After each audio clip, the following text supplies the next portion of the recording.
Fala galera, sejam bem-vindos a mais um episódio do TapagoCast. Hoje, antes de anunciar o nosso convidado, gostaria de fazer um pedido especial para você que está nos assistindo, para que você, se você está acompanhando nossa jornada aqui, que você curta os nossos vídeos, que você deixe comentário, não deixe de compartilhar com alguém que pode ser ajudado com as mensagens, com os temas que a gente tem trago aqui. E eu vou deixar para que o Carlos apresente o nosso convidado hoje. E aí, Carlos? Pois é, só falando o seguinte, que o nosso última conversa aqui, o nosso último podcast foi com a Renata Hanai, do projeto Ame Mulheres Esquecidas. E Uhum. foi muito bom, que foi sobre esse lado de mulheres que faziam parte do presídio feminino, né? E agora nós estamos com o outro lado, né? Uma coisa que tocou muito na última conversa é que existem 18 mil homens presos aqui em Brasília e na faixa de 600 mulheres. Então agora a gente gostaria de dar uma atenção, uma conversa para esse lado dos homens que participaram dessa situação de privação de liberdade, que participaram de situações, às vezes, de adictos, né? Questão de uso de drogas, tudo.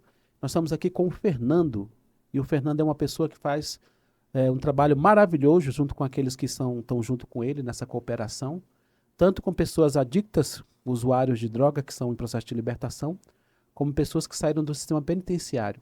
Então é o pastor Fernando, vamos estar falando aí, ele vai estar se apresentando, mas passar aqui. E lembrando que o pastor Fernando ele é diretor de projetos sociais ali no Instituto Acreditar, que é um instituto que ele é voltado para tratamento aí de pessoas adictas, e cofundador do Instituto Começar de Novo, que é voltado para egressos. E antes de ser diretor da Acreditar, pastor Fernando, já deixando para você se apresentar, quem é o pastor hoje, quem era o pastor antes e como que você chegou neste local hoje? Seja muito bem-vindo.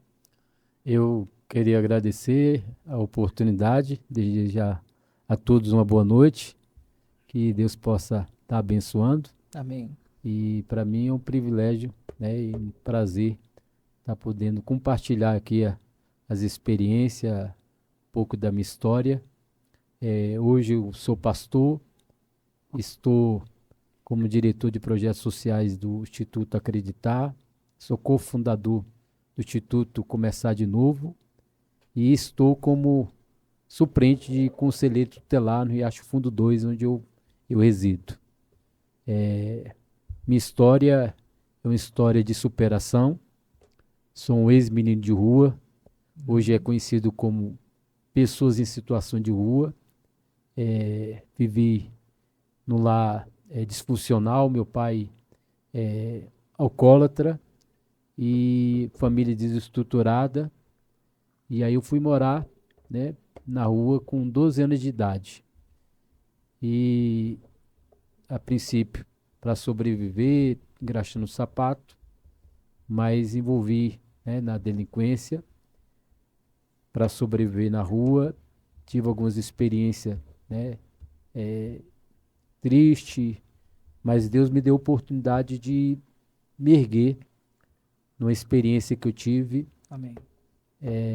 onde uma missionária, ela ouviu a voz do Espírito Santo e foi numa chácara onde eu estava morando, ali sobre o efeito, né, de entorpecente. Tinha virado a noite, cheguei de manhã e aquela irmã chegou dizendo para minha mãe que Deus tinha mandado ela ir ali para orar pelo jovem.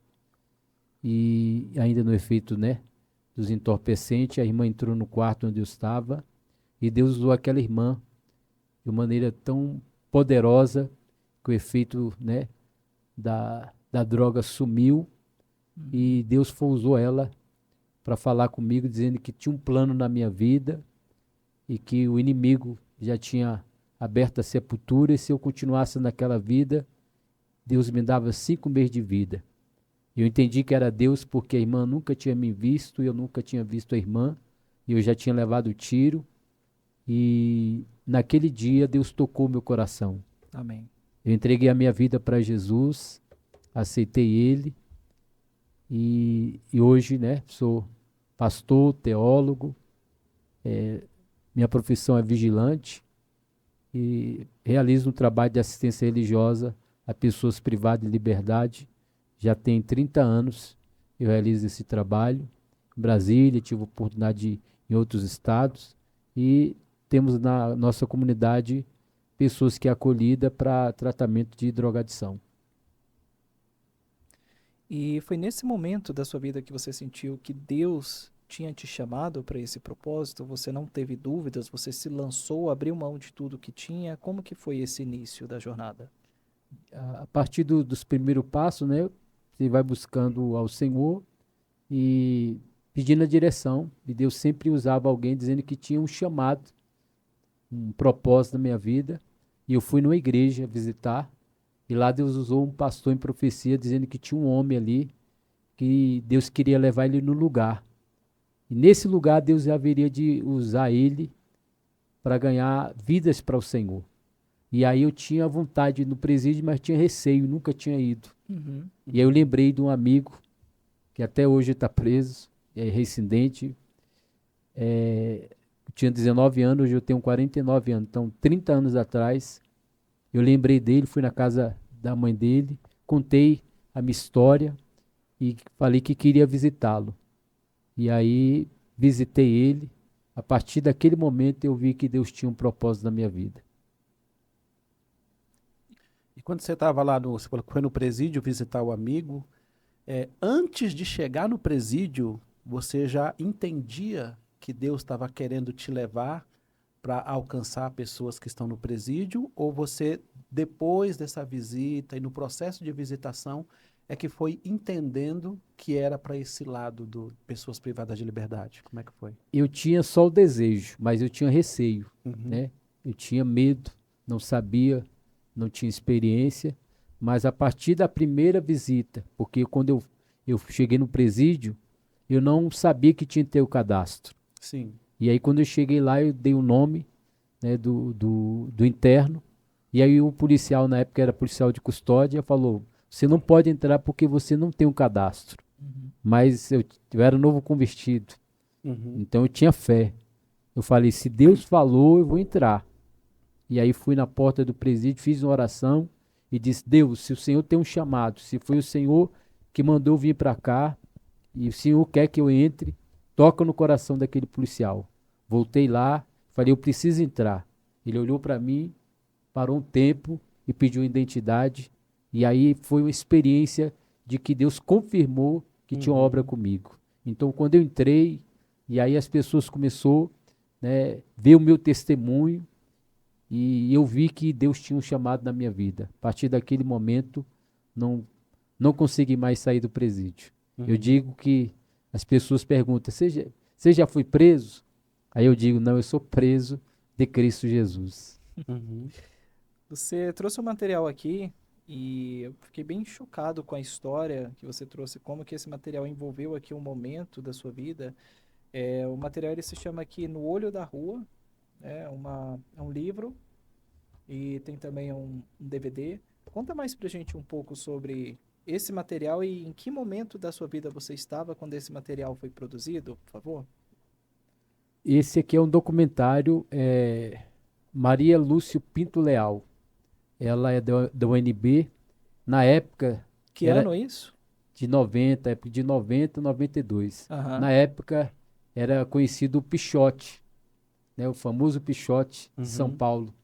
E aí ela fez um trabalho, uma tese, para falar sobre os meninos de rua. Uhum. Então ela pegou os meninos de rua, esses próprios meninos de rua, fizeram o documentário, entrevistava os outros meninos de rua para saber o porquê, o que levou essas crianças, esses meninos, a parar na rodoviária. E aí eu fiz parte, né? A maioria desses meninos que participou desse livro, desse documentário, morreram. Teve duas experiências, né, exitosas de sucesso. Uma foi a minha, que eu aceitei Jesus. A outra foi o Fabiano, mais conhecido como Fabiani. Na época ele foi adotado por um governador bem conhecido em Brasília, que era o Roriz. O Roriz adotou o Fabiano e Olha que joia. ele foi morar no palácio né, da governadoria, mudou de vida e Deus me adotou como filho. Uhum. Pois é, mas aí você estava contando e você levantou uma boa pergunta, né, para a gente te ouvir. Que você falou que no meio desse projeto o pessoal estava querendo saber o que levou essas crianças para essa situação de rua, né?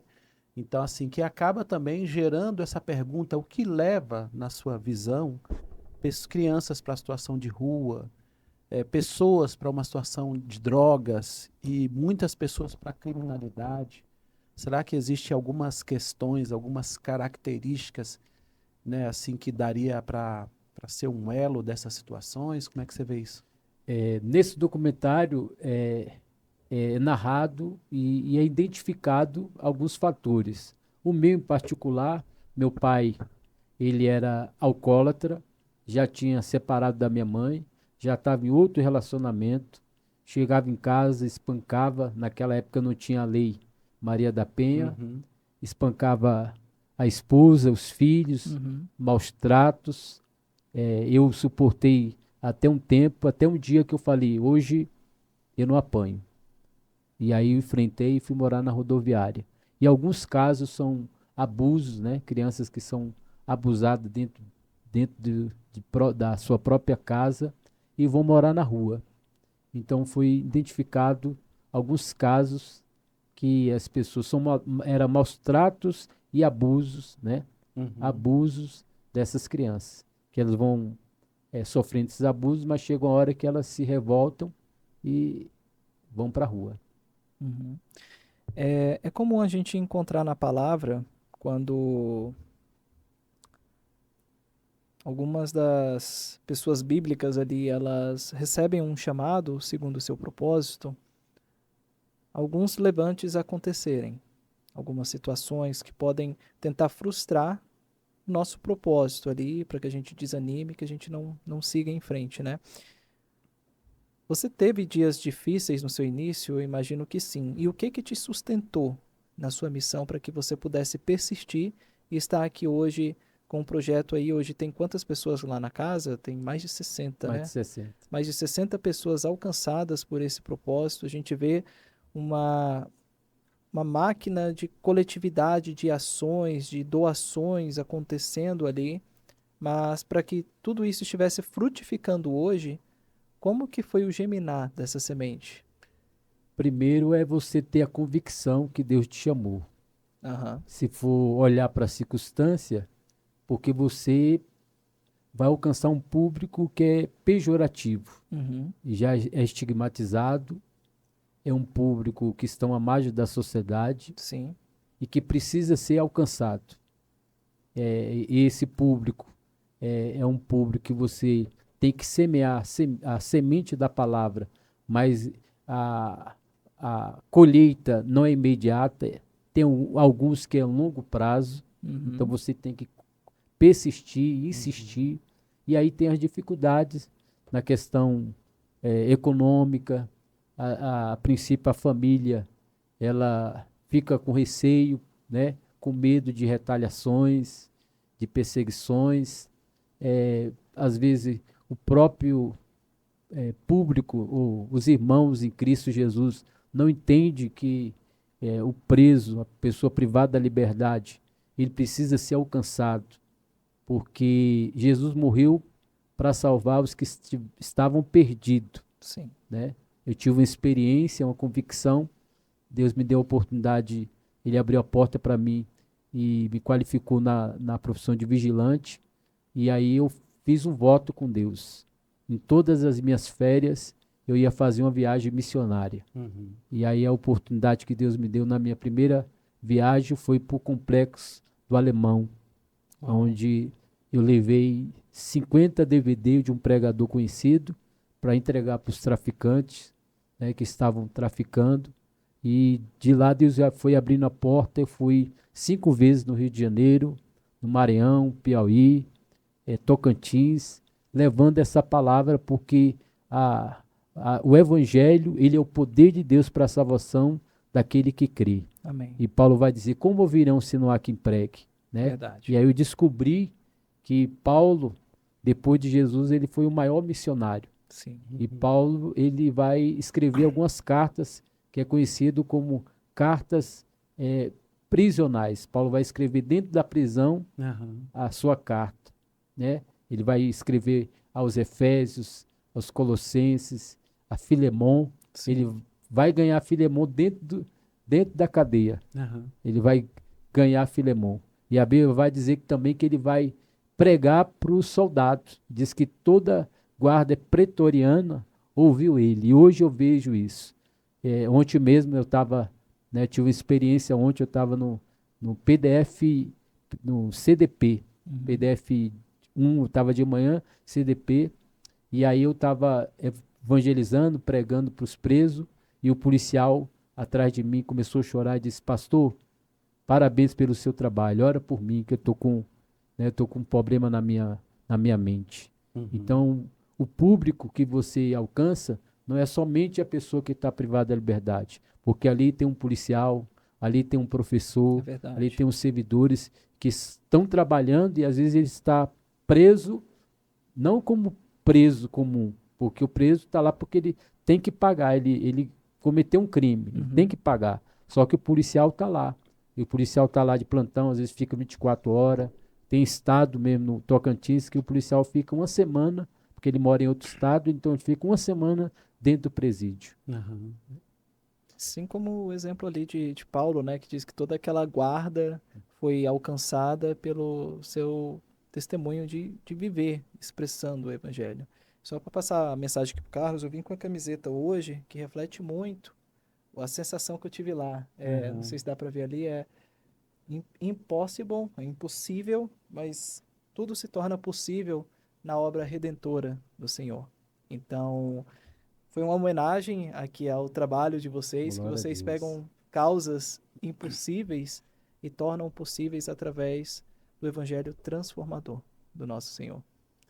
Pois é, o que eu queria te ouvir agora tem muito a ver com isso que ele está falando, porque quando você conta do seu propósito de nas férias, né, fazer visita em algumas viagens missionárias, lidar com esse público, eu fico pensando o seguinte: eu já ouvi irmãos falar bem assim: eu quero ser missionário na praia, andar de praia em praia pregando o evangelho.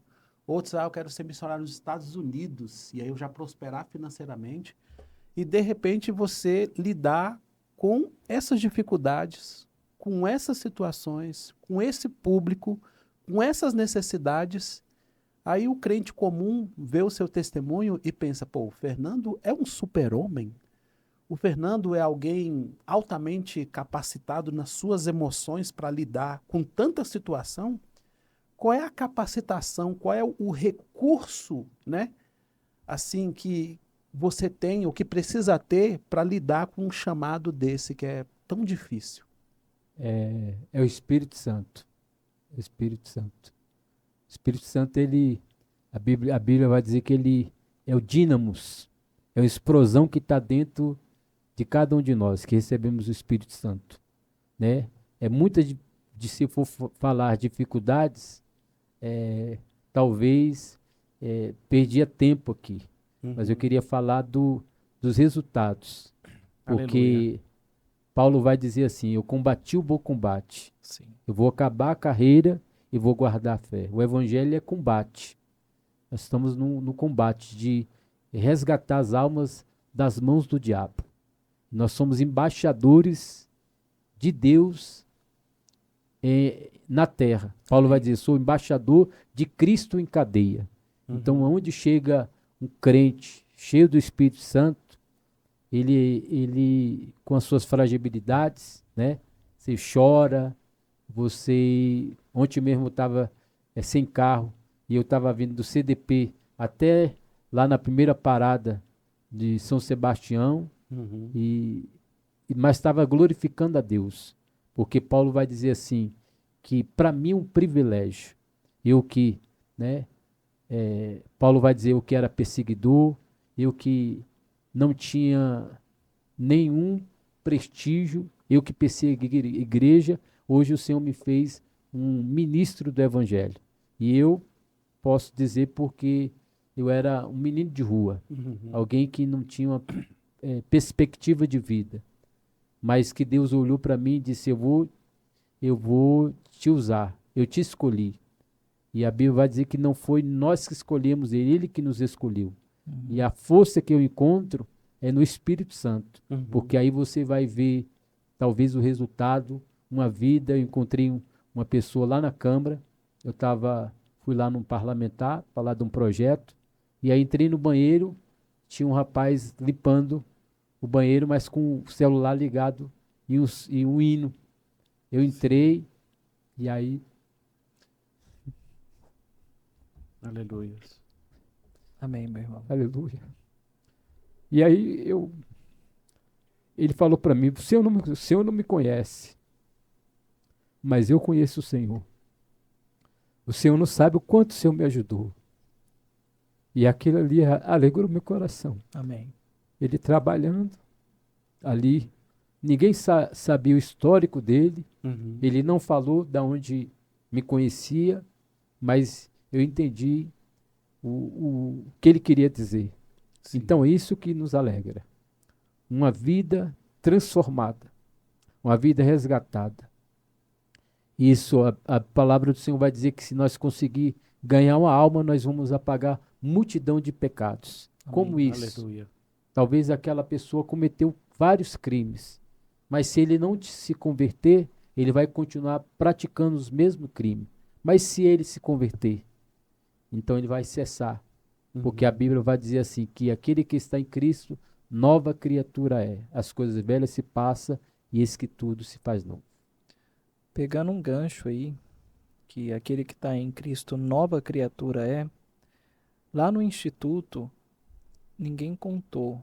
Nós vimos a real transformação na vida de egressos que estão hoje servindo a um propósito, com um sorriso, com um testemunho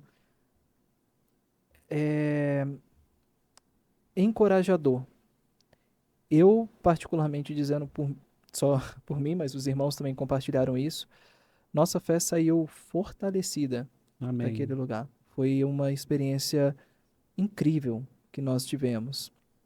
E como que é diariamente lidar com pessoas que chegam ali destruídas emocionalmente, na fé, sem nenhuma perspectiva de vida, poder testificar diariamente a ação edificadora do Espírito na transformação. Você tem que fazer com que eles possam crer e acreditar primeiro em Deus e neles mesmos. Eu digo que a fé sem as obras, ela é morta. Uhum. Um dia eu estava lá no presídio feminino e Deus me deu uma palavra, né? Eu perguntei para as meninas lá, privadas da liberdade, pode alguém ser futuro, determinar o futuro de alguém? Deus me deu aquela mensagem naquele momento. Uhum. Elas disseram automaticamente, não, alguém sem futuro não pode determinar o futuro de ninguém. Aí Deus mandou eu falar sobre Raabe, uma prostituta na Bíblia, que acolheu os espias, mas por causa da decisão dela, ela foi empoderada, né? Nós falamos empoderamento, o maior empoderamento que Deus pode dar para uma mulher é dar fé para ela. Uhum. Raabe, ela tinha tudo para não dar certo, Uhum. mas ela creu.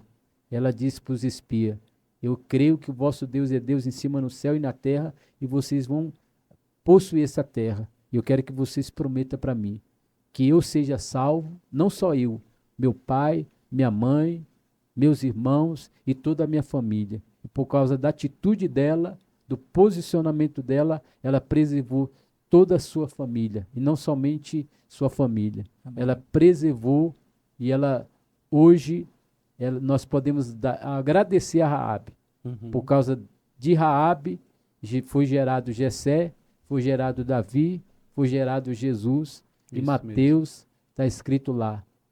Na linhagem, Mateus vai escrever para os judeus para garantir que Jesus era descendente de Davi, ele vai incluir o nome de Raabe.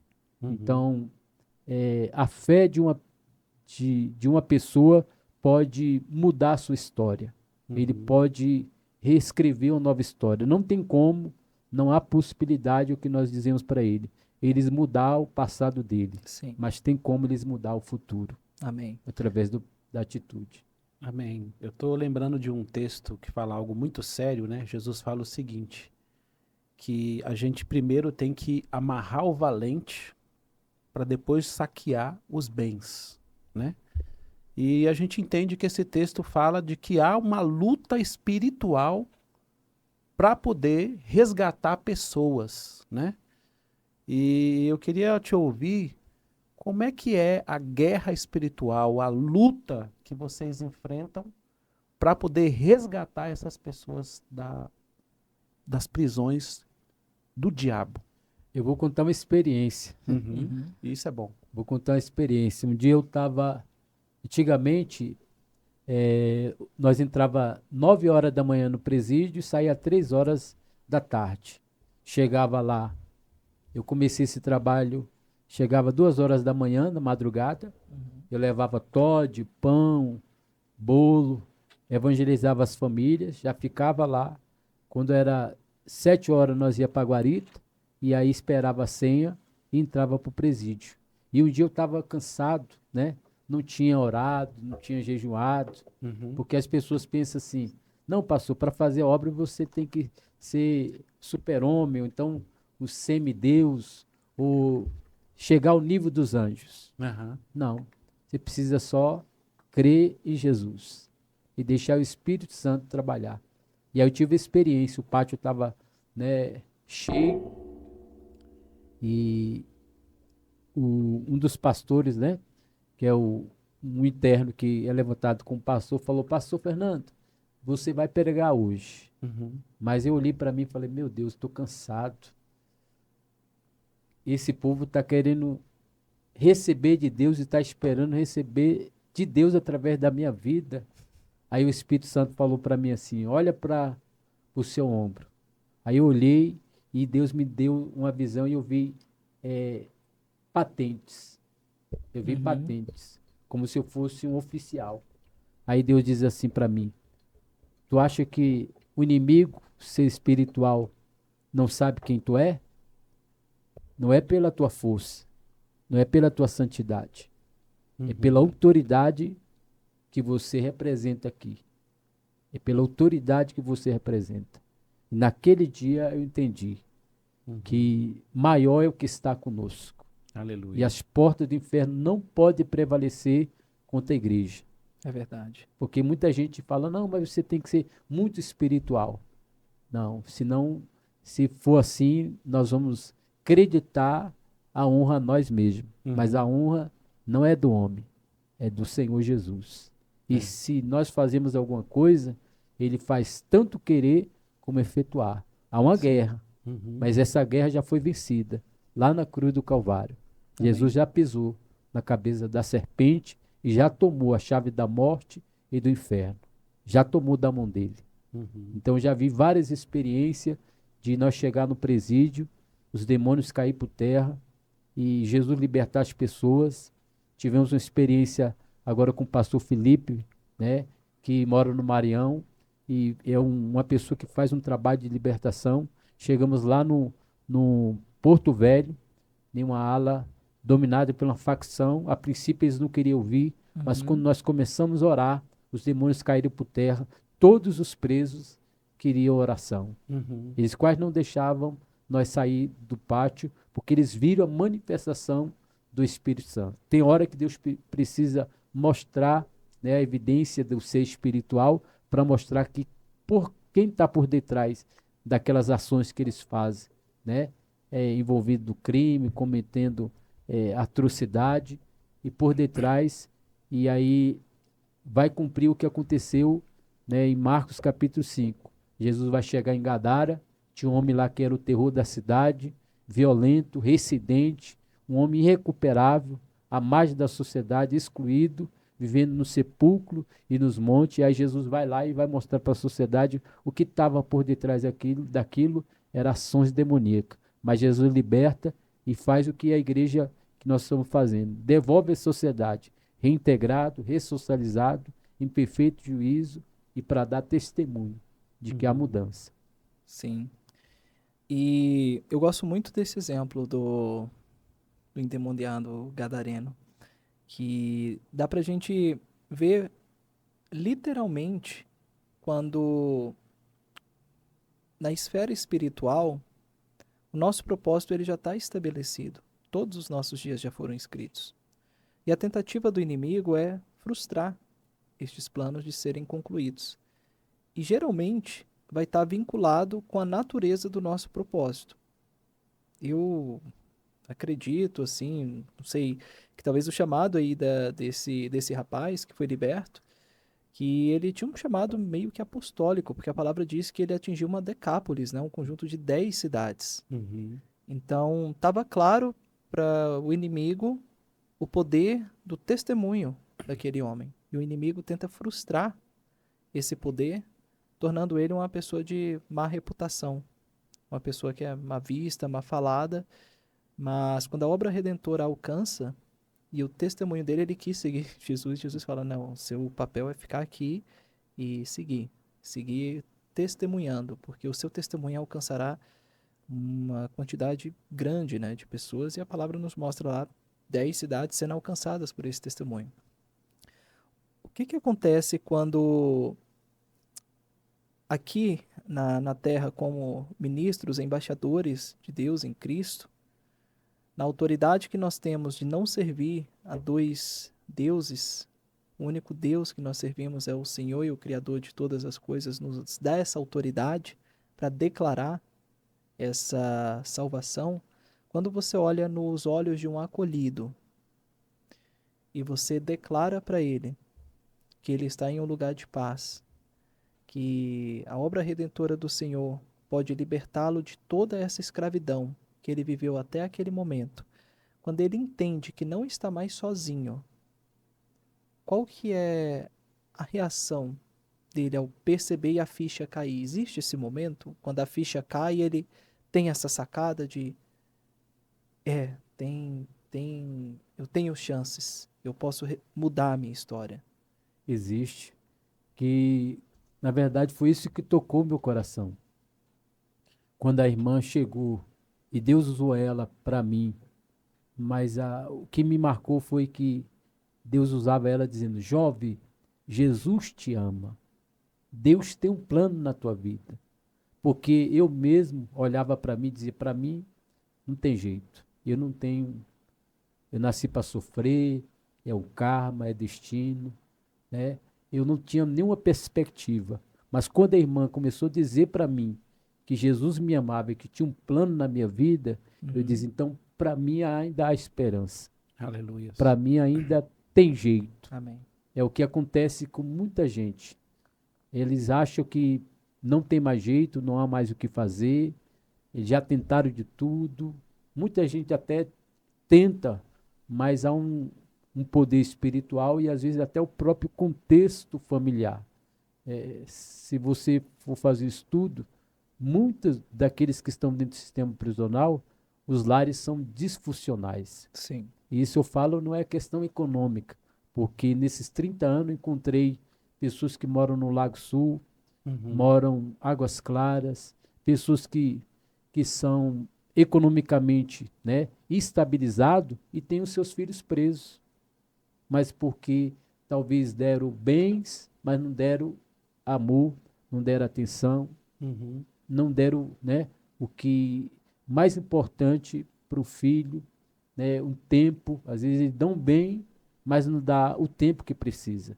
Eu lembro que eu trabalhava de vigilante na escola e alguns pais chegavam lá, deixavam o filho, quando virava as costas o filho evadia. A maioria desses eu estava encontrando no presídio. O pai e a mãe trabalhavam em dois empregos, às vezes a mãe solo, que hoje chama, né? E aí a mãe tem que se virar, deixa a criança, e aí o pai é ausente, e aí você vai ver que a maioria dessas pessoas que às vezes não é justificativa, mas a maioria é porque tem um gatilho, vamos dizer, tem um gatilho, tem uma fragilidade, né, que precisa ser tratada na vida dessa pessoa. E quando ele encontra alguém dizendo: ó, tem jeito, ainda há esperança, e aí ele, né, desperta nele uma esperança. Vou tentar mais uma vez. Alguém se importa comigo. Porque se ele acha que não tem ninguém que se importa com ele, para ele viver ou morrer, Uhum. É a mesma coisa. Sim. Já deu para ver nesse primeiro tempo que a gente está conversando aqui, o seu coração, que Deus está nesse negócio, alguns testemunhos, algumas ações, mas eu acho que para a gente avançar um pouco mais, ficar até mais claro assim para o pessoal que está ouvindo, queria que você explicasse um pouco, né, sobre esses dois projetos, né? O projeto que você tem, para a gente saber a diferença de cada um deles, o que que cada um faz, o projeto Acreditar e o Começar de Novo, né? Você pudesse esclarecer assim, o que que é um, o que que é outro, o que que cada um faz, e aí a gente então avançar entendendo mais claramente aí quais são as suas ações. O projeto Acreditar Transformando Vidas surgiu com o acolhimento de pessoas em drogadição, em tratamento de dependência, né, do álcool.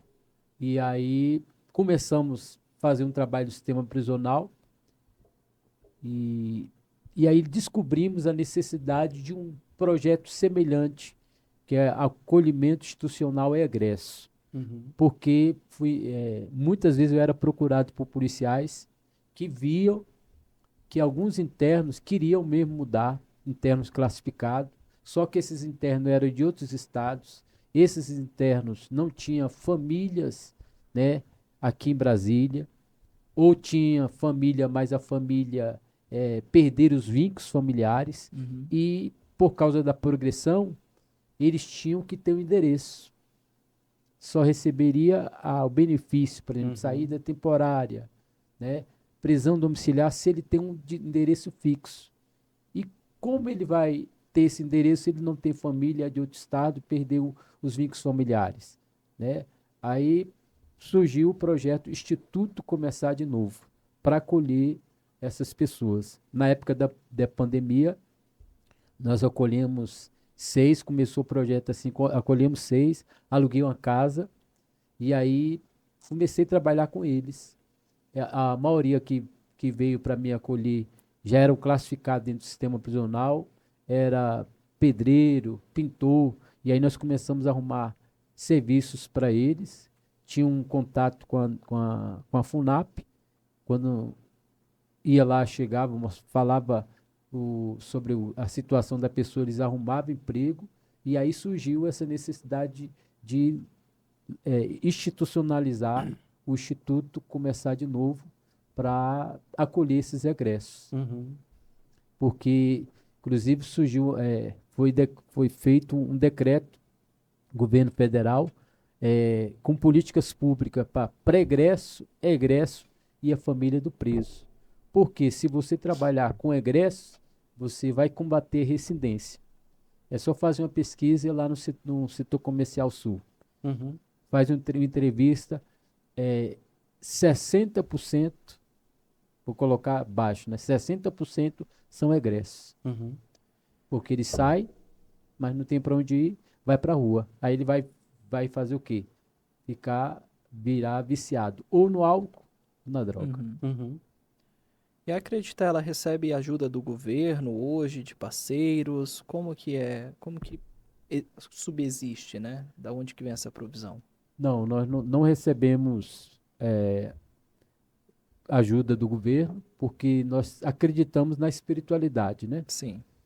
Para receber é, recurso do governo precisa alguns requisitos, e aí, na questão da espiritualidade, limita um pouco. Eles Teria que levam, abrir mão. eles levam muito para a parte técnica, Uhum. profissional, né, que é importante, mas nós acreditamos que a espiritualidade ela pode. A prova disso é que se vai vir dentro do sistema prisional, é, na espiritualidade é o que dá um impulso para a pessoa que está ali largar o crime, Aham. buscar uma qualificação dentro do presídio, buscar a se inscrever para estudar, né? Ele tenta mostrar para a família que está querendo um novo recomeço. Então, primeiro Deus. Uhum. Nós Sim. acreditamos, né? Nos 12 passos fala que primeiro você tem que reconhecer a sua deficiência, a sua incapacidade de vencer sozinho, e você tem que crer no ser superior. Esse ser superior eu creio e eu professo que é Jesus, o Filho de Deus. Uhum. É, falando ainda do trabalho que vocês fazem, eu sou policial penal, né? E enquanto eu estava trabalhando, eu encontrei lá, estava conversando com uma pessoa que ele me pediu uma harpa cristã para poder fazer louvores, tudo, estava todo alegre, estava criando louvores. E ele me contou o seguinte, eu também percebi nos anos que eu trabalho lá, que ele saía do presídio, cometia um pequeno crime e retornava para o presídio. Passava um tempo, saía do presídio, cometia um pequeno crime e retornava para o presídio. E aí, quando ele estava me falando que estava fazendo louvores, eu questionei ele. Falei, vem cá, cara. Você sai e volta, e agora você chega aqui querendo fazer louvores? Você é convertido mesmo? Aí ele falou para mim bem assim, sabe o que que é, seu policial? Eu sou viciado em crack.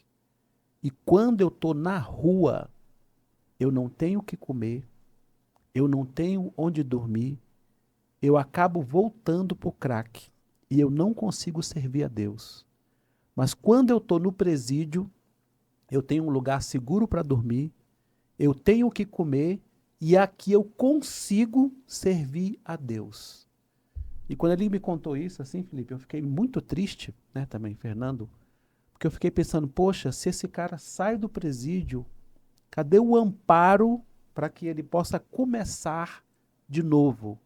E aí eu queria, assim, entender com maior clareza, quando a pessoa chega até vocês, quanto tempo ela passa e que ajuda é feita para ela dar esses primeiros passos e, de fato, ela começar de novo. Como é que é isso? Nós apresentamos um projeto para 3 meses, né? A Casa do Egresso. Uhum. 3 meses. Por quê? Alguns que saem de lá, eles saem até sem documento. Uhum. Primeiro para arrumar. Aí a sociedade, que é o certo, né? A família, ó, agora você tem que trabalhar, você tem que cuidar da sua vida. Mas como que a pessoa vai trabalhar se ele não tem nem o documento? Uhum. Então, primeiro, tirar o documento. E aí restaurar os vínculos familiares, porque a família, a princípio, fica, né, distante, receosa, porque aquela pessoa já deu muito trabalho, gasto, né, passou muito constrangimento, então a família fica um pouco distante. Quando ela vê que a pessoa de fato está demonstrando que quer mudar, ela se aproxima, né? Se aproxima. Restaurar os vínculos familiares. E a terceira é qualificar. Por quê? O único meio para a pessoa que sai do sistema prisional arrumar um emprego é na FUNAP. Uhum. É na FUNAP. E como que a pessoa, por exemplo, que passou 10, 15, 20 anos no sistema prisional, para trabalhar na FUNAP, ele não recebe nem o vale transporte e nem o vale alimentação. Ele tem que custear. Se ele não tem família, como que ele vai custear? Uhum. Não tem como Sim. custear. Então, assim, precisa desse projeto e aí nós deixamos ele lá 3 meses, né? Muitos, por não ter um espaço desse, eles vão para a rua, depois da rua que eles vão para uma comunidade terapêutica. Uhum. Então, se tivesse, né, na verdade já tem um projeto, mas efetivamente não existe em Brasília, que é o escritório social. O Uhum. escritório social foi criado pelo CNJ para acolher o egresso, mas é muito limitado, né? E é um pouco pejorativo, mas nós acreditamos que em outros estados já está bem avançado, por exemplo, Espírito Santo, Maranhão, está bem avançado, Piauí, mas em Brasília ainda está avançando, né? E 3 meses é suficiente? 3 meses com a possibilidade de mais 3 meses. Uhum. Normalmente aumenta, né? 3 meses. Por quê? Porque ele tem que ser reintegrado, Certo. reintegrado à sociedade. Falava-se muito sobre ressocialização, né? Sim. Mas é reintegrar. Ele é um cidadão, é fazer o Aham. que Jesus fez com o jovem que nós falamos que é o gadareno. Jesus Uhum. reintegrou ele agora a sociedade viu ele perfeito juízo, Sim. vestido e assentado no meio da sociedade. É o trabalho que nós falamos que é o evangelho integral. Você, Uhum. a fé com as obras. Você prega, converte as pessoas, né? E se eu pudesse aqui, eu traria aqui uns 30 testemunhos Aleluia. dele mesmo dar depoimento. Eu tenho um caso específico, Eu vou falar o nome dele porque ele me dá autorização, o Caio. Aham. O Caio, a mãe disse que não ia acolher ele, não queria mais nenhum contato com ele. E aí ele saiu do presídio, foi direto para nossa instituição, acolhemos ele. Ele depois deu o depoimento que lá ele era revoltado, ele arrumava briga, ele ia muito para o castigo porque ele se revoltou, porque a mãe disse que não ia visitar. Só que quando ele saiu, ele se converteu, pegou meu endereço, me ligou, nós acolhemos ele, tratamos, foi muito difícil porque, né, família não queria, tentamos a aproximação. Hoje ele é marceneiro, montou a marcenaria na casa dele, a Amém. família viu que ele quis mudar, reaproximou, casou, tem um filho e é um exemplo. Se você ouvir ele falando, você nunca vai dizer que ele foi preso, porque fala bem, é pessoa articulada, né? Uhum. Né, de boa aparência, que precisava apenas de alguém estender a mão. Uhum. Dentre esse período de 3 ou até 6 meses, existe uma cadeia de eventos que precisam ocorrer para que haja de fato essa reintegração. O primeiro passo é o que vocês estão dando, que é o acolhimento, é o direcionamento, é o suporte ali na documentação, é talvez um viver em uma sociedade ali meio que controlada, né, ali entre eles, onde eles têm atividades para serem executadas. Mas e o pós disso? Porque para ele ser reintegrado de fato, ele precisa talvez ter um emprego, ter uma oportunidade de entrevista, de capacitação. E quais são as dificuldades nesses passos que não são controlados por vocês? Vocês contam com apoio de fora? Tem, tem algum processo? Tem alguma instituição como o Senac para capacitar? Como que é feito essa atividade multidisciplinar para que ele seja reintegrado? Aí nós precisamos de uma rede, né? De uma Uhum, Uhum. rede de apoio. certo. Graças a Deus nós temos uma abertura na FUNAP, que é o único meio que eu consigo ajudar ele com emprego. FUNAP é o quê? É Desculpa. Fundação Nacional do Preso. Certo. E ou arrumar emprego com pessoas que você conhece, se ele tiver Uhum. uma profissão. Então, a maior dificuldade é você não ter uma instituição ou uma igreja que se interesse. Ó, eu vou abrir o espaço, eu vou qualificar essa pessoa na profissão que o mercado precisa. Hoje, mão de obra, pedreiro, pintor, hoje está escasso. Uhum. Tem muito emprego, pedreiro e pintor. Então, se qualificar, né, essas pessoas para o emprego, né, porque antigamente colocava para fazer bola. Aí a pessoa ninguém Uhum. compra bola, né? Os professores mesmo reclamavam que as bolas que chegavam, nem os alunos queriam jogar com as bolas que os presos faziam. Uhum. Então tem que ser um emprego onde de fato ele já seja inserido no mercado de trabalho. E que ele Uhum. enxergue valor também, né? Valor, Uhum. valor. Então, assim, essa é a maior dificuldade. E aí eu entendo, né? Se tem 30 anos. Então, eu entendo hoje em Brasília o que iria melhorar era o fundo rotativo. Esse fundo rotativo em outros estados já acontece. O que Uhum. que é o fundo rotativo? Fundo rotativo dá autonomia para o diretor das unidades ou da SEAP para ele, com recursos, apresentar oficinas de qualificação Uhum. e aquele recurso possa voltar para a própria unidade. Uhum. Hoje não tem em Brasília. Aham. Por exemplo, no Ceará, tem um policial que é aqui de Brasília, doutor Mauro, ele está revolucionando o sistema prisional, porque ele está colocando os presos para trabalhar. Os presos querem trabalhar, mas não tem como, porque é uma barreira, e isso não é os policiais, isso não é Uhum.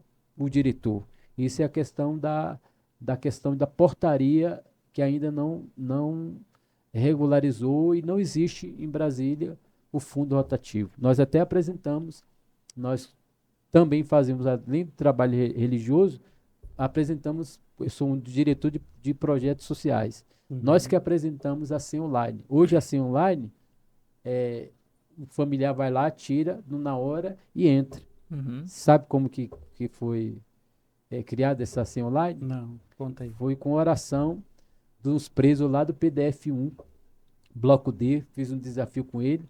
Eles ficaram 3 dias de jejum e oração baseado na história de Esté.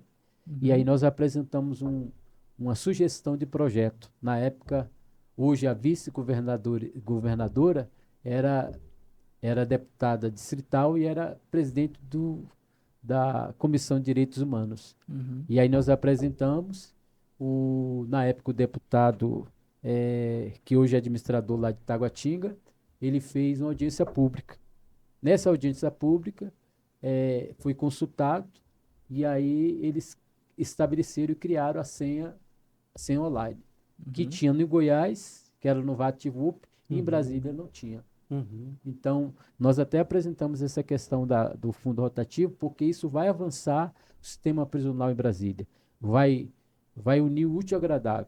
O preso quer trabalhar, o policial vai ser incentivado, o diretor, com recurso, porque o próprio recurso vai voltar para o sistema a colocar oficinas de qualificação dentro do sistema prisional. A sociedade vai ganhar porque o preso está lá trabalhando, que se o preso ficar só dentro da cela, mente vazia, é a oficina do inimigo. Então, se ele ficar trabalhando, então, em Brasília precisa esse fundo rotativo. Você falou aí, citou o nome do Mauro, eu conheço, né, assim, o trabalho que ele faz, excelente. Contou a história de um policial que depois que viu o seu trabalho pediu oração. Eu queria perguntar o seguinte, na cultura popular existe uma ideia do nós contra eles e eles contra nós, de que há um coração fechado da polícia contra o preso, do preso contra a polícia. Então eu queria perguntar assim para te ouvir, você vê dificuldade, barreira, resistência, coração fechado da polícia para esse trabalho que você faz nos presídios? Eles atrapalham, eles ajudam, eles acreditam. Como é que você vê essa cooperação da polícia? Hoje eu falo que, né, eu ministro nas igrejas e muita gente fala sobre missões, né?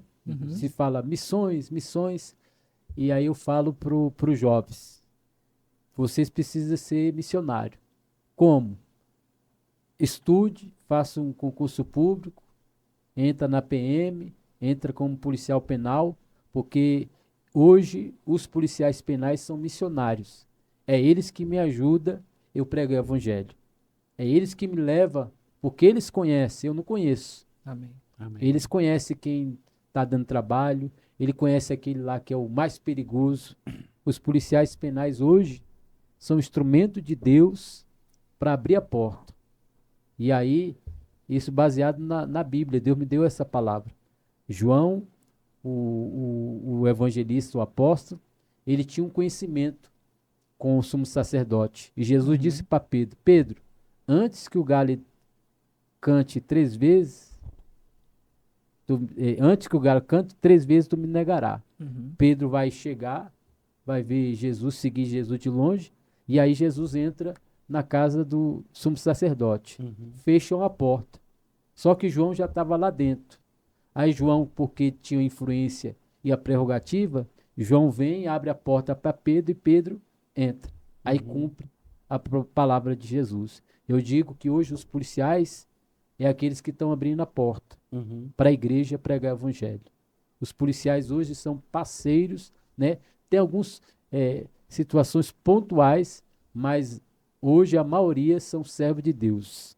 A maioria entende. Até aqueles que não são cristãos, quando um pátio está dando trabalho, eles falam assim, chama aí um pastor, um padre santo, ou um padre, porque esse povo aqui, esse negócio aqui é espiritual. Então, eles que abrem a porta. Nós fizemos um trabalho no Presídio Federal e quem abriu a porta foi um policial penal, cristão, o diretor era cristão, abriu a porta e ele disse para mim, pastor, eu sei que o emprego é importante, a educação é importante, mas a única coisa que eu vi mudar, o preso, e esses aí que eu trabalho, que são, né, os piores dos piores, é a palavra de Deus. Aleluia. Entra, pastor, prega a palavra de Sim. Deus.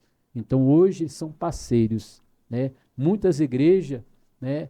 Porque às vezes não está preparado, não tem experiência, porque tem as normas, né? Lá tudo é segurança, é norma. E eu digo que se você não tomar cuidado, o preso, ele entra na sua mente, e eu digo que o preso, tem tempo para pensar em coisa errada, e que ele desenha uma vaca na parede e tira 3 litros. Pegando esse gancho de que quem está em privação de liberdade consegue pensar, arquitetar várias coisas, tendo uma posição privilegiada de entrar e sair dos presídios, você já sofreu algum tipo de assédio, de oferta, de sugestão, uma entrega de um bilhete, algo do tipo? Você precisa ser firme, Uhum, porque o preso, ele te testa. Uhum. O policial vai te testar sim. e o preso também te testa. Se você cair, já era. Aham.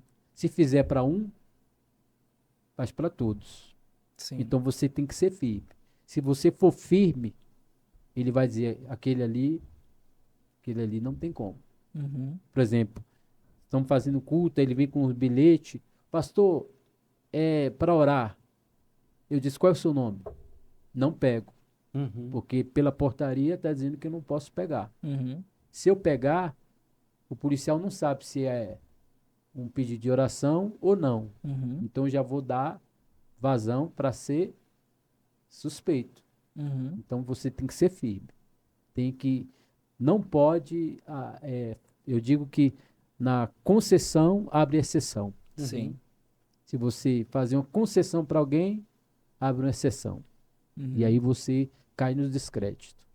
Uhum. Cai no descrédito com os policiais e cai no descrédito com os próprios presos. Aquele próprio preso que vai te aliciar, ele mesmo vai espalhar que você não é verdadeiro. Uhum. Um outro lado que a gente vê também na questão da criminalidade são as facções, né, criminosas que estão muito em voga aí e a própria cultura às vezes das pessoas que estão cometendo crimes, né? Como é que as facções, como é que os outros encarcerados olham para pessoa privada de liberdade que quer Deus? Como é que eles encaram isso, né? Esse é um grande desafio, eu falo que hoje. É um grande desafio hoje. Uhum. Porque o diabo ele está usando, isso você pode ver aqui fora nas redes sociais, né? As pessoas ostentando, né? Poder, carros, motos, cordões, Uhum. e aí isso aí é uma estratégia do diabo para ludibriar aos jovens a envolver no crime. E a facção é a mesma coisa. Então a facção, o evangelho para a facção na verdade é um desafio, é um opositor, porque nós chegamos lá dizendo que a facção é engano. Uhum. Eu falo abertamente, facção é engano. Aí eu falo, por que que eu falo? Porque eu tenho propriedade. Eu prego para a alta cúpula, para os narcotraficantes. Se facção fosse vantagem, eles não estariam lá, uhum, no regime disciplinar rígido. Uhum. E tem que ser assim. E aí a facção hoje ela quer predominar. Ela quer usar, né, os jovens para fazer as suas ações, mas não mostrando a outro lado, que é morte, que é sofrimento, que é Uhum. tristeza. Então, a facção hoje, alguns respeitam, né? Eles uhum, respeitam que a pessoa se converta, mas eles não querem. Uhum. Eles não querem. A verdade é que eles não querem porque o evangelho, a pessoa tem que tomar um posicionamento, uma mudança, metanoia. sim. Começa na mente. Eu Uhum. falo que começa na mente. Os pensamentos têm que mudar, as atitudes, as amizades, e aí a facção eles não querem, porque eles querem ostentar poder. A renúncia é Uhum. grande, né? A renúncia é grande. E ele vai perder, né? Por exemplo, nós pregamos no Presídio Federal. Para um preso daquele tomar a decisão de entregar sua vida para Jesus, existe uma grande renúncia. Uhum. Não é apenas sair do crime, é monetariamente mesmo. E nem todo mundo está disposto a pagar o preço Uhum. da renúncia. Aham. O próprio Jesus falou para aquele jovem. E aquele jovem não falou nada. Ficou triste porque ele sabia que ele tinha muita propriedade. É o que acontece. Muita gente, ele sabe que o evangelho é o caminho, ele sabe que o crime é sofrimento, mas ele não quer abrir mão nem da fama, da ostentação Uhum. que ele chegou e nem do dinheiro ilícito que o crime e a facção dá. Uhum. Mas mesmo assim a gente consegue ver aí alguns até testemunhos de ex-traficantes, ex-chefes de facção que tiveram seu encontro verdadeiro com o Senhor e tiveram sua vida transformada. E eles falam que dentro da cúpula dessa organização estrutural, que são as facções hoje, o pessoal respeita esse posicionamento, mas tem uma certa investigação aí. Você tem detalhes de como que isso aí acontece, assim? É porque chega a ser intrigante, né? Que os caras que se julgam estar no poder máximo, até diante da palavra do Senhor, eles respeitam e falam, não, o cara se converteu, segue mesmo. É assim mesmo isso? É. E às vezes o evangelho, para alguns dentro do sistema prisional, é o escape. Uhum. É o escape. Porque ele tem guerra, ele tem dívida, e aí é tanto sofrimento que ele aceita Jesus. Uhum. Aí quem está no crime diz assim, ó, enquanto tu estiver lá na benção, lá não, nem trecho com você.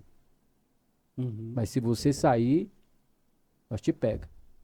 E às vezes Deus vai usar essa situação para converter alguns. Deus tem os Aham. seus meios de trabalhar. Deus tem os Sim. seus meios. Deus me deu uma palavra lá no Presídio Federal sobre Onésimo e Filemon. E aí eu Sim. falei, né?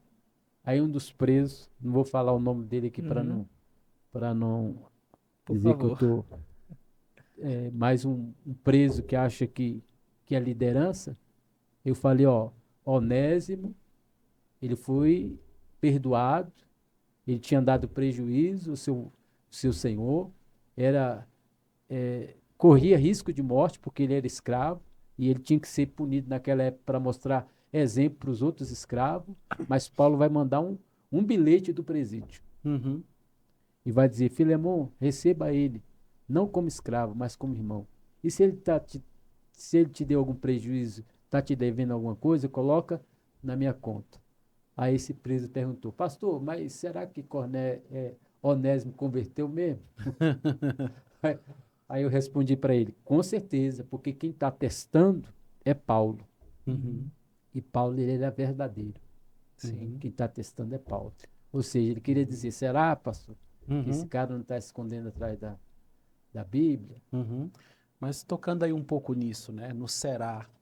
Porque assim, eu entendo que às vezes algumas pessoas se converteram de verdade, passaram por um novo nascimento, querem Jesus, mas como é que fica a questão das recaídas, das fraquezas, dos vícios, né? Porque assim, alguns se convertem e têm uma transformação imediata, outros passam por um processo.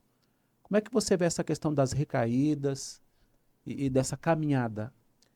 A recaída, no meu entender, ela é normal, porque o ser humano ele não muda de um dia para o outro. Uhum. A prova disso é que Raabe, como eu disse, foi um instrumento de Deus, mas ela mentiu. Deus aprovou a mentira de Raabe? Não. Mas por que Deus então aceitou a mentira dela? Porque Raabe ainda não tinha se convertido. E Deus não exige de ninguém uma perfeição que a própria pessoa é incapaz de proporcionar. Então, eu digo que a luz do crente é como a luz da aurora, vai crescendo, crescendo, crescendo, até esse dia perfeito. Uns caem para reconhecer os seus próprios erros. E a Uhum. Bíblia vai dizer que aquele que pensa que está em pé, cuide-se para que não caia, né? Uhum. E nós falamos lá na nossa comunidade, se for para cair, cai para frente. Cai com a cara no chão, Uhum. não com as costas no chão. Sempre for cair, cai tropeçando para frente, Aham. porque você vai aprender com o seu erro, sacode a poeira, se levanta, reconheça o seu erro, a sua fraqueza, né? Eu digo que as nossas derrotas não são derrotas, é aprendizado, porque aí você vai ver onde é seu ponto vulnerável, né? Uhum. Tem uns que precisam passar uma, duas, três, quatro, 5 vezes dentro do sistema prisional. Eu já vi uma, duas, três, mas na quinta vez ele vai frutificar. Amém. Uhum. Mudou de vida. Tem uns que é a primeira vez. Cada um tem um processo. Na sua jornada, teve algum acolhido, alguma situação assim que você pode ter se envolvido pessoalmente com a causa da pessoa e houve alguma decepção assim, que você falou, poxa, esse caso em específico aqui eu dava tudo, eu apostava e pô, uma questão de recaída, ou até uma questão de retornar ao sistema prisional, eu poderia ter feito algo a mais. Tem algum caso assim que você gostaria de compartilhar? Tem alguns casos. Mas o que mais marcou assim? O que mais, o que mais marcou E foi eu vou emendar um negativo e um positivo para a gente equilibrar a balança. é, o que mais marcou, né? Eu lembrei aqui de uma experiência que eu tive em uma audiência com a doutora Leila, Uhum. que alguém foi apresentar 2 casos que passou no Fantástico. Um caso negativo, de uma pessoa que o juiz liberou e ele regrediu, e principalmente no crime sexual. Uhum. Uhum. E a outra que ele não mostrou, ela falou: você deveria ter mostrado a outra, não a negativa. E o outro congrega comigo, Uhum. é o pastor Maurício, passou no Fantástico. Ele levou 14 tiros, uma Uau. facãozada no pescoço, caiu de um prédio dos 2 andares, Que isso? capotou um carro. Alguém diz: é gato? 7 vidas? Ele diz: é gato? Não. É alguém que Deus tinha um propósito. Foi preso. E lá ele perdeu os vínculos familiares e começou a mandar carta para a defensoria. Congrega comigo, é pastor da minha igreja. Uhum. Lá na defensoria, uma funcionária impactou, foi tocada pela as cartas dele, e começou a ver o caso dele e começou a compartilhar. Essa funcionária foi até ele, falou: você é inteligente, por que você não volta a estudar? Incentivou ele fez o Enem dentro do presídio, entrou na faculdade de Direito, hoje é estagiário e casou com essa funcionária. Uhum. Congrega comigo lá na igreja. Então são Uhum. casos de mudanças. é, Tem um que nós evangelizamos no Presídio Federal e hoje é um testemunho de que não tem ninguém irrecuperável. Uhum. Tem alguns casos, né, que a pessoa se investe, acredita e daqui a pouco ele regride, né? Uhum. Mas graças a Deus que todos que nós ajudamos e não soube valorizar que está preso, Uhum. voltou preso de novo. E aí tem a oportunidade de mais uma vez nos ouvir, mais uma vez escutar o evangelho. Uhum. Deus nunca vai desistir de ninguém. E eu digo que enquanto há vida, há esperança. Uhum. Enquanto há vida, há esperança. Deixa eu te perguntar, você já está há 30 anos, né, com esse ministério? 30 anos. No começo você falou que era alguém que tinha dúvidas, que precisou de uma confirmação de Deus, que não sabia o que fazer. E hoje, depois de 30 anos, você tem toda essa caminhada, esses testemunhos, os milagres, a cooperação de Deus. E da mesma forma, tem muita gente que vai estar ouvindo esse podcast e lá no coração dele tem algo queimando, falando: poxa, Deus está me encaminhando, está mexendo comigo, está me provocando para fazer algo. Só que algo que de repente ele olha lá e é difícil, é complicado, que não sabe como, que não tem ideia. O que você faria para essas pessoas que o Espírito Santo está provocando para começar algo e de repente eles estão cheios de medos, de temores, de dúvidas, sem saber o que fazer?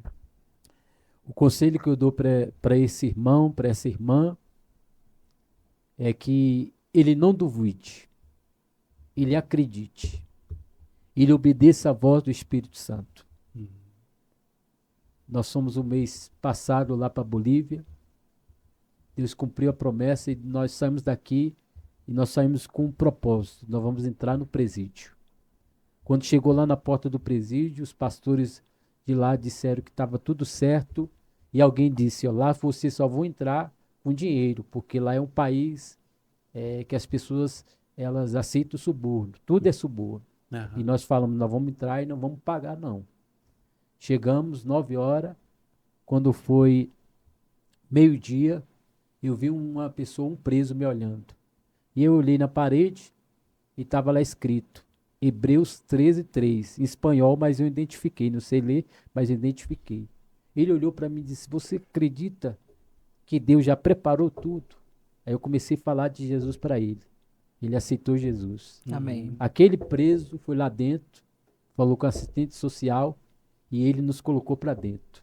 200 presos aceitaram Jesus naquele dia. Aleluia. Amém. Outro dia eu falei: eu não vou não, estou sem dinheiro, Senhor, estou com pouco combustível. Deus disse: vai e não desobedeça. Quando eu cheguei na porta do presídio, eu encontrei um amigo meu que ele disse assim: e aí, pastor Fernando, tudo bom? Tudo bom. E a gasolina? Eu disse: não, tá tudo bem, que o crente não fala, não fala derrota, só dá testemunho. Aham. Tá tudo bem, ele disse: tá tudo bem nada, toma aqui para tu colocar gasolina. Naquela Uau. hora o Espírito Santo falou assim: se tu não tivesse vindo, tu não teria vivido a minha providência. Então, o que eu digo para esse irmão: acredite, não olhe para as dificuldades, Deus vai suprir. O maior interessado pela obra de Deus é o próprio Deus. Amém. Se ele te chamou, ele vai usar quem menos você espera. Testemunho quentinho.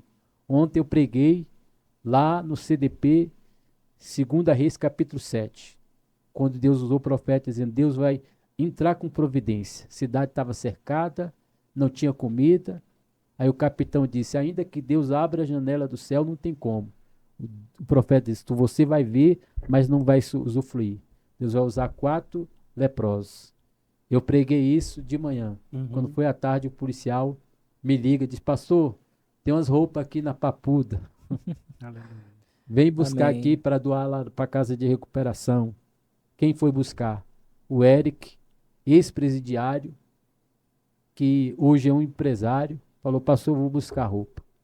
E nós pegamos as roupas. Tá frio, né?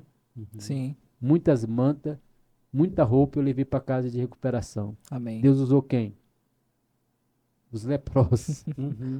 Deus tira da onde você menos imagina para te dar vitória. Então, faça a obra de Deus e você vai contar milagres. Sendo alguém que se posicionou no chamado que lhe foi dado, novas vestes foram acrescentadas, a sandália do ID foi dada também.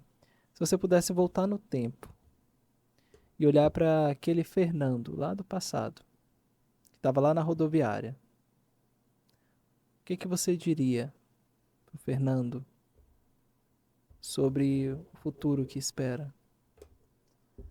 Eu diria para o Fernando que Deus, ele é sobrenatural. Deus é sobrenatural. Eu chorei lá quando eu estava indo para o presídio, eu lembrei lá da rodoviária. Nunca que eu ia imaginar que eu ia no presídio na Bolívia. Alguém que vivia na rodoviária.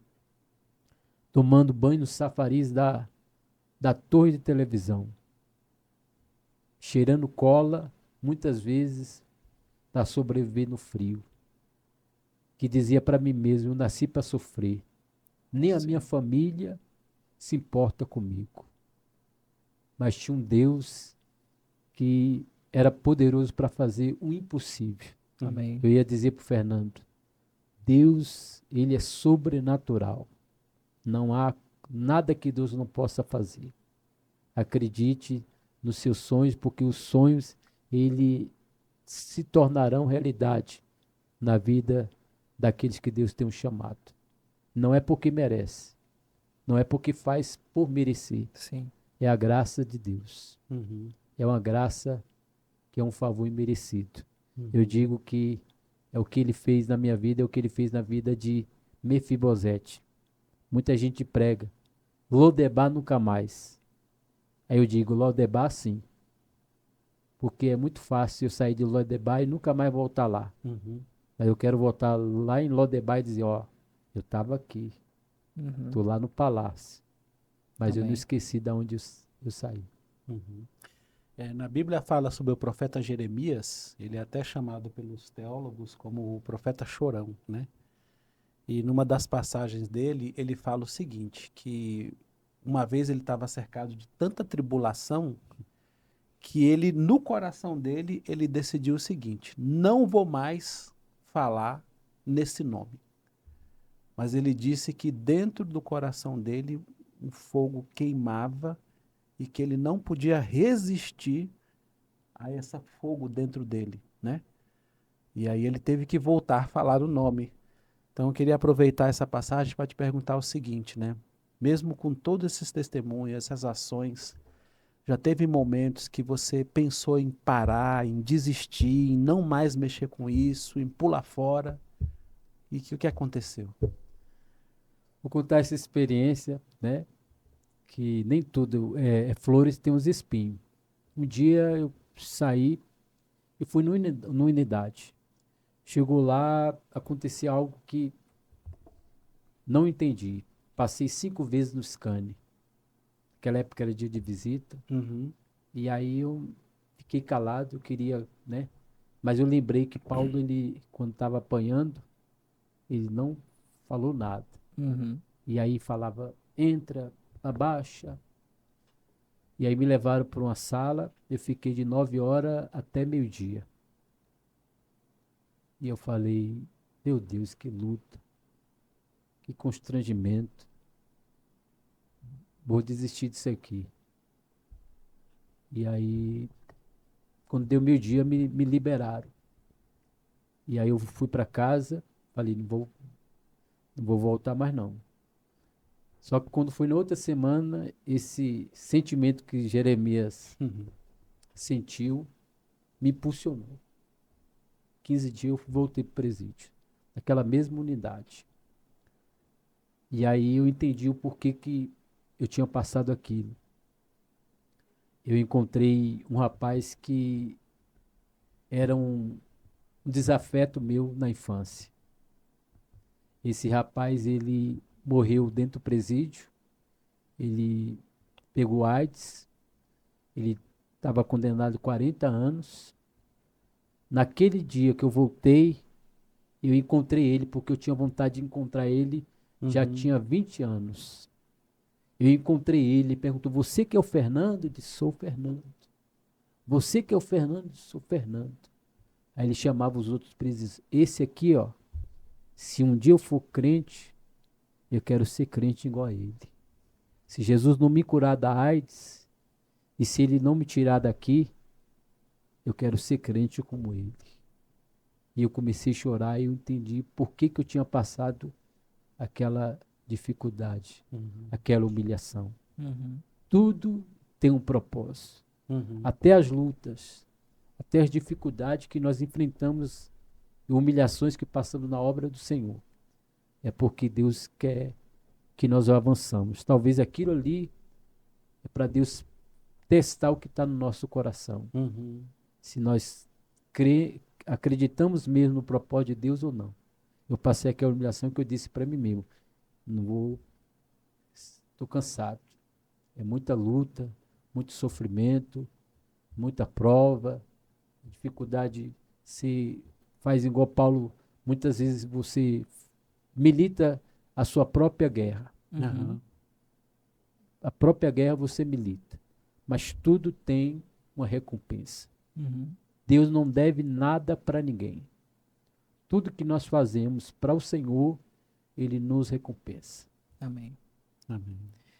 E, pastor, se tem alguém que está assistindo a gente agora e se sensibilizou com a causa, quer colaborar de alguma maneira, seja financeiramente ou com alguma doação, ou se voluntariando para a causa, quais são os canais aí de comunicação? Como que essa pessoa pode acenar para vocês? Nós temos o Acreditar Transformando Vidas, está lá na internet, no Google, no site. Só Uhum. entrar e pedir para entrar em contato com a gente, né? Até a Tem questão lá as informações de contato, a gente vai tem, deixar aqui no vídeo também, aqui embaixo, pessoal. Então, se você que está assistindo aí, de alguma maneira, busca engajar, ajudar, colaborar, doar, ou até mesmo deixar uma mensagem aí de apoio para eles, a gente vai deixar os canais de comunicação aqui abaixo do vídeo. E tem alguma necessidade urgente, assim, que o local está passando hoje? não, lá na nossa instituição, assim, é alimentação, né? Sim. Que lá são 60 pessoas, café da manhã, almoço.